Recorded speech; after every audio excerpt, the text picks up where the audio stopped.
Welcome back to part 2 of Gamer's Guide to the Galaxy, episode whatever. I think we're 12. 12? 12. Episode 12. Episode, I don't actually keep track of how many episodes we've done. Episode, I put them all on YouTube, so I know every number. Well done. And, and just want to say, yes, may Knuckles get a neck.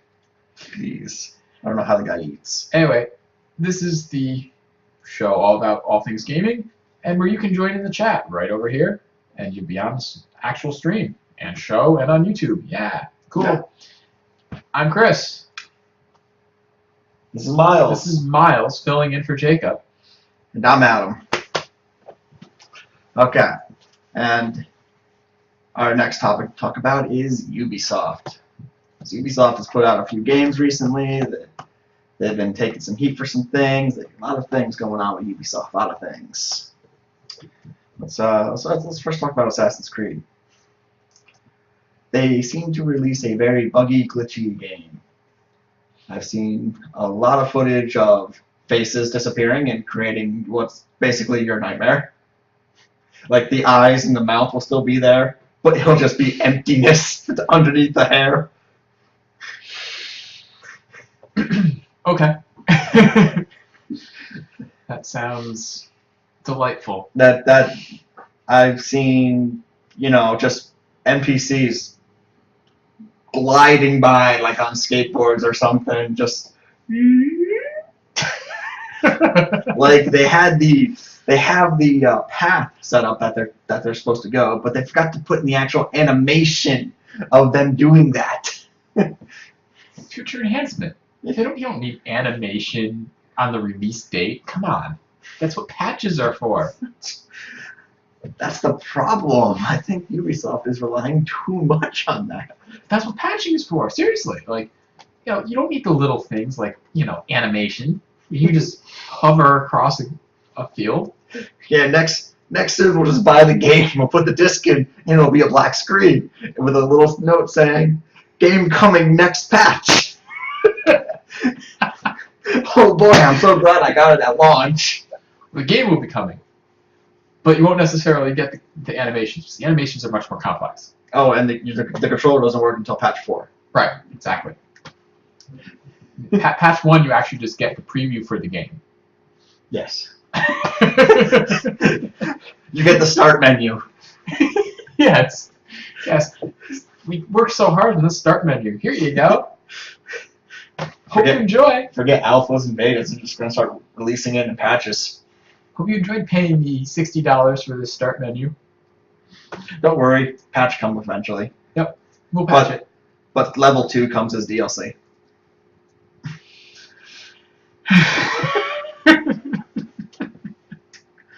But yeah, Ubisoft's been doing that, and some people have even started describing them as the next EA. Yes, I've heard that from you. Yeah. Well, no, I've actually heard it for several reasons, and there's several comparisons between the two. And for anyone who doesn't know, EA Electronic Arts has been voted the worst company by Consumer Reports. Not game company. Any company. And any company. It beat Comcast and Time Warner. Both of which suck. Yes. But if they merge, then I think they take the lead. Maybe. Maybe. But anyways. Or maybe two sucky companies will actually make a good company? I don't know. Doubt it. Doubtful. But there are some things that Ubisoft's been doing that, people have been angry at EA for doing it for several years, like releasing the real ending of games as DLC. Capcom also did that as well. Capcom really just goes crazy with DLC. That's annoying. Yeah. Releasing an actual ending of the game. No, don't do that. Like it's like a story DLC. It's like, yeah, because it's the conclusion to the story. It's not like Borderlands where they release the story DLC and it's like a side story.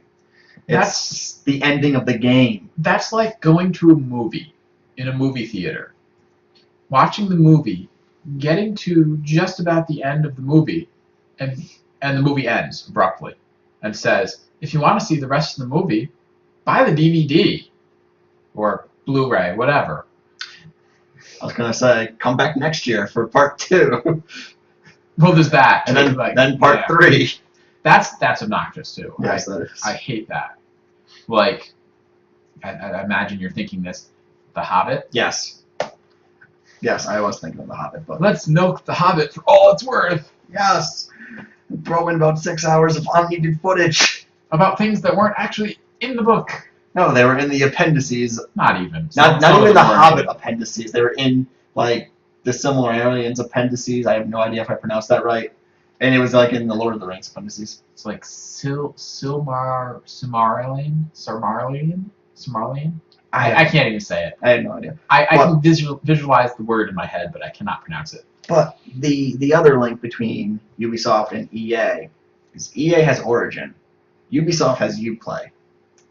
These are both basically online accounts that you have to play the online games, the online multiplayer aspect of their games. Like, Origin is required to play any online multiplayer for Battlefield. Uplay is required for the same thing, online multiplayer, online aspects of the Assassin's Creed games, or anything that Ubisoft makes, actually. And it's kind of annoying, because it requires you to be online while playing the game. Yes, indeed. The thing that we got very angry at Microsoft for trying to do. We got very angry at Microsoft for trying to do that. I mean, it's not, I don't believe it's DRM, at least, but Bro, it might be. it Would they tell you? I have no idea. Probably not. Probably. No. Probably not. Unless they were legally required to tell you, they wouldn't tell you. Yeah. But it's a really annoying aspect of a game. It's just, hey, you not only have to have an Xbox Live account, you have to have this. You have to be online actually to play this, ever, under any circumstances. Yay! It's not a good practice for a company. It's really not. No, not at all. No. And yet, companies keep going in that direction, and I don't understand why. I don't know. I mean, when you're releasing these games, people might not be able to play them when they want to play them. I mean, it's like, hey, my internet's out, but I still got power. Maybe I want to play the single-player campaign. Nope. No. You can't. No. Not without internet. Which is kind of funny, because Ubisoft games are not, like, they're not made to be these multiplayer games. Their biggest titles are like Assassin's Creed and Far Cry. They're not multiplayer games. They're single-player games. Yeah, although they're trying to push for Assassin's Creed to be multiplayer. They are, and they've come up with some interesting multiplayer games of, like, you know, first one to assassinate the target. Or you know, like Assassin's Creed Unity, because that's been working so well, right? Oh yeah. It's been really well received. Oh yeah, it's getting. There's a lot of glitches online. Horrible glitches. Horrible glitches. It's not working. It's not working. Don't worry, the next patch. And here's the scary thing. We went and picked up Far Cry 4 today because I loved Far Cry 3. Had a great story. It was the Far Cry 3 was the way an open world first-person shooter should be. A serious first-person shooter. Borderlands is the open world, ridiculous, silly. So if you're gonna do an open world first-person shooter, aim for Far Cry 3 if you want serious. Borderlands if you want, you know, ridiculous and silly. I'm still talking about you, Destiny. But we picked up Far Cry 4 today. I haven't got a chance to play it, but then I noticed Xbox Live players 2 to 10. I knew there was going to be a co-op mode, which is, you know, here, 2 players, that's it. I didn't know there was going to be anything else, and I'm guessing it must be like a team deathmatch type of thing. So, are they trying to put competitive multiplayer in Far Cry now? A game about someone who is forced to learn to basically be a mercenary to survive in a wild environment against natural elements such as wild animals, as well as human elements such as mercenaries and pirates. Well, not pirates in this game, pirates in Far Cry 3, but... You're competitively mercenary. Oh, okay. Okay. That sounded pretty good, didn't it? Yeah. I'm, BSing. But... That'll probably be the only game mode, mercenary. The online will be 9 versus 1. The 9 are the mercenaries, the 1 is the actual player character. Could be. And the mercenaries have to follow stupid set patterns until an alarm is triggered. Sounds about right.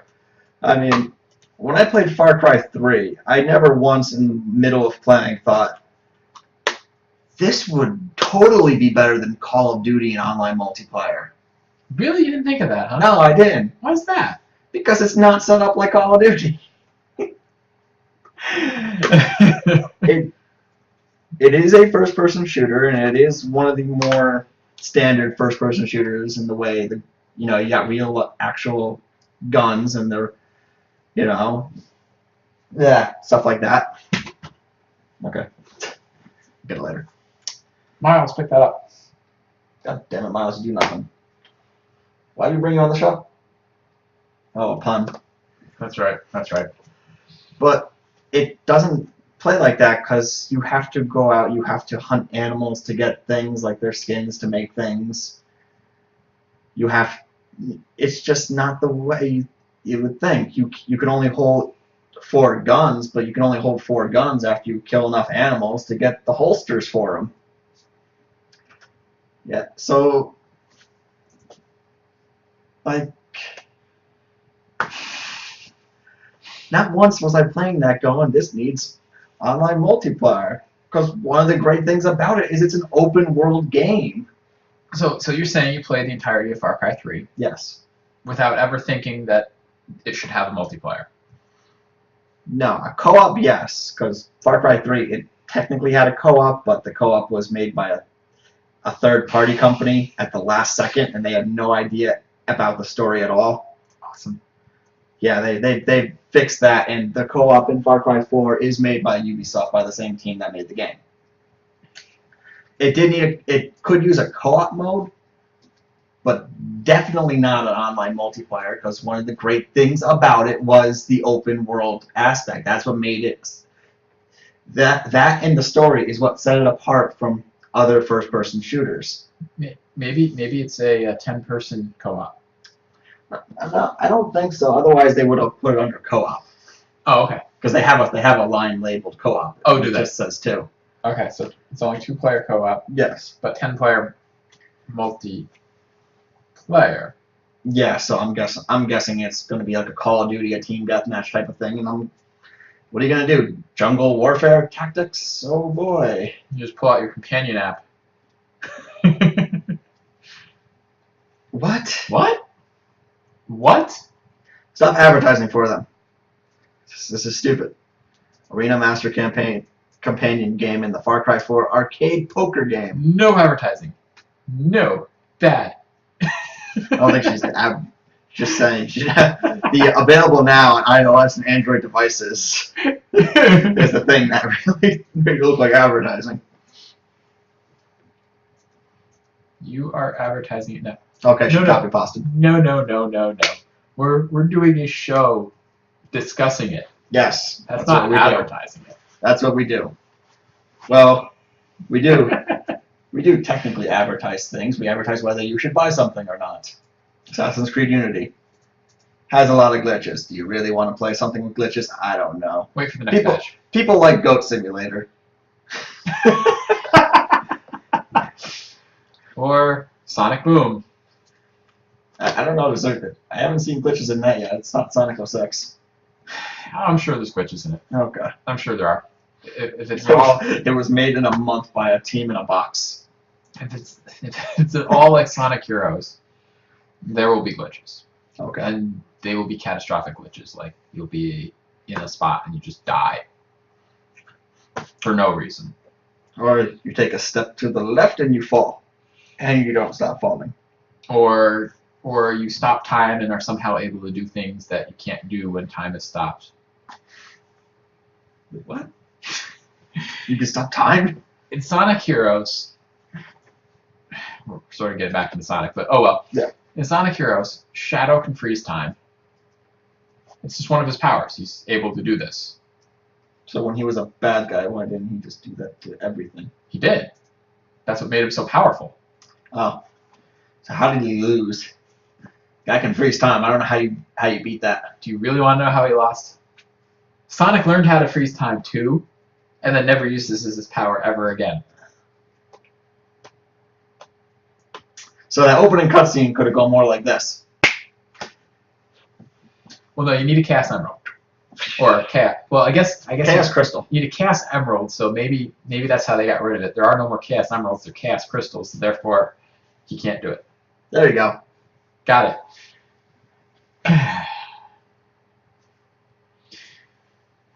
But yeah. I lost my train of thought. Oh yeah, because you can freeze time, there's this pole that you're supposed to be able to raise up, and then you can like swing up the pole and get to the higher area. But you're supposed to like press a button to do that, and the button is like hidden off in the corner or whatever. But if you freeze time and you go over to where the pole should be, and you start swinging up it, you just swing up through midair. Glitch. Glitchy! Okay, and let's get off of Sonic, because we did a whole first half of Sonic. Miles wants to talk about Sonic Boom more. What have you done? What have you done? He wasn't contributing much anyways. That's true. But we just see there in the chat, Far Cry 4 has a drop-in, drop-out co-op. I kind of like that, actually. It's like the Borderlands, you're playing, someone can just, a friend comes, hey, I got home, what are you doing? Playing Far Cry 4. Oh, can I join you? Yeah, you don't have to exit the game or anything. You can just kind of add them, and they'll come in, you'll play together. They got to go, they can leave. It's like Diablo 3. Yeah. Yeah, okay. So, Diablo 3, that's another good example. Mm-hmm. And I don't know if it'll make the enemies harder or anything, though, like Diablo or Borderlands does, because Far Cry doesn't have... I'm hoping... Far Cry had a leveling system, but the skills weren't exactly, made you all powerful. They kind of just, gave you new ways to kill things that you still... It made the game a little easier later on, but, the enemies had better weapons later on. They didn't have levels. Right. They didn't... I think in Far Cry 3, one of the things you could unlock was you could sneak up on someone, kill them with your knife, take out their knife, and throw it at someone. And then if you upgrade that farther, it's you kill them with your knife, take out their gun, and you shoot the other people. Oh, okay. So I'm hoping to see more things like that in Far Cry 4. And I'm very excited. I hope you really can ride an elephant. Ride an elephant? Well, Far Cry 4 takes place in Karat. Oh, okay. So, and in the trailer, I keep seeing, elephants being ridden in. Games I really, really want to play, I don't always look into fully, because I want to be surprised by things. I'm still one of those gamers that likes to be pleasantly surprised by, oh, I get to do this? Instead of, every Pokemon player out there now who's like, okay, I need to know what gyms 1, 2, 3, and 4 are, so I know which starter to choose. Oh, I don't do that. And which Pokemon to catch in the beginning, because I need to know who's in the first couple routes. I need to know that. I gotta plan accordingly so I can get my party ready. So by the time I get to gym 6, I should have 6 Pokemon that just destroy them, and then the Elite Four will be easy. Elite Four just was easy. Yeah, that was why I should say. XY was a little disappointing with that, actually, how easy that game was. I beat the entire Elite Four using Charizard. Just Charizard. I didn't need anything else, just Charizard. Water Gym? Charizard. Yeah. Charizard's not weak to water, right? I think I used Lucario once, and I use... I don't know how to pronounce it, the Y legendary. Yveltal or something? Yeah, some Russian word. Yeah. I don't even know if that's the case, but no, it's Probably a French word. Probably French actually. word, yeah. French word. But I used I caught myself. I used that Pokemon the first time I went through, and then I used Lucario the second time because it was, oh god, that game was just so easy. I mean, your Pokemon leveled up too quickly, and Yep. in the end, you were just sitting there with like, you could have a team of Pikachus, and it would still have been, level 70s going against like 50s. Are you suggesting that Pikachus are weak? Yes, actually, yes, I am. But Pikachus are the strongest Pokemon in the world, according to the cartoon. No, and even in Pokemon Gold and Silver, a level 80 Pikachu was the weakest Pokemon that Red had. I know. And it was the highest level Pokemon Red had. I know. I'm just being annoying. Yes. As per a lot of fans. No, yeah, Pikachu is one of the weakest Pokemon in the world. Please evolve it to Raichu after it learns the moves you want it to learn. That is my public service announcement for today. Pikachu should be Raichu. And Raikou is not an evolved form of Raichu. Please, no one. I don't think anyone still believes that, but please, no one believe that anymore. And Vulpix's real name is Miles per hour. Yes. You okay, buddy? Our lives, according to the show, friendship is the strongest Pokemon of all. I did forget that Pikachu tears can cure someone from being turned to stone. I'm sorry, but when did Ash go, friendship, I choose you? It actually wouldn't surprise me in the later episodes after we all stopped watching. When he's on girlfriend number 74. No, but they're not really girlfriends. They're the they're on again, off again love interests that were not going to actually do anything because they're all 10 years old. They're what you call sexual tension, but not sexual tension because they're too young. Yeah.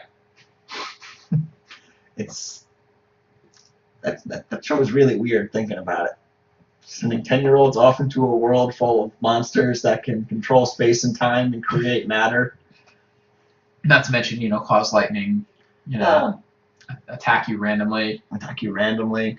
Cause earthquakes. At will. Eat you alive. Yeah. Anything else? Oh. Control time and space. Control time and space. Yeah. Blast you with pure energy. Create a hurricane just by moving your fist around in a circle. Yes, I saw that movie. I'm sorry. Cause you to hallucinate extremely weird things. And there's not just one Pokemon that can do all these things. There's several Pokemon that can do all these things. And then there's Mew that can just do any of these things. Yes, and people will argue that Mew is not the strongest Pokemon. And I'll be like, no. Mew is the strongest. Can do anything. Maybe not stat-wise, but Mew can do anything.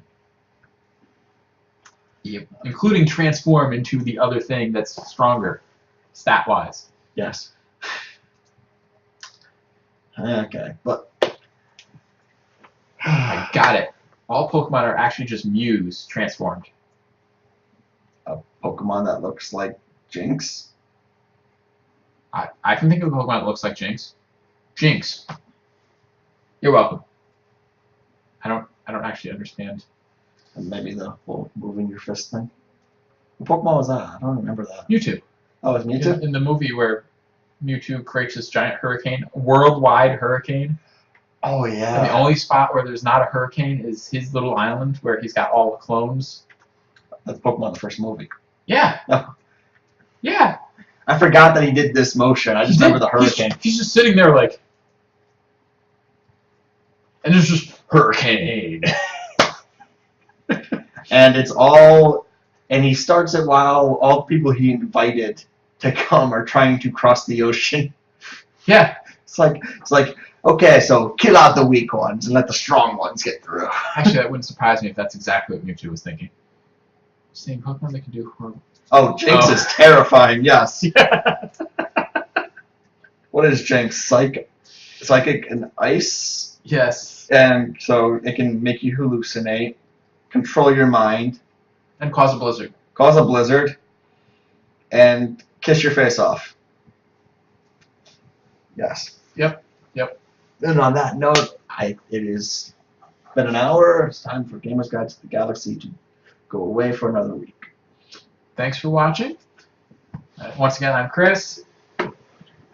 Miles. This is Miles. Go away. And I'm Adam. Thank you all for watching.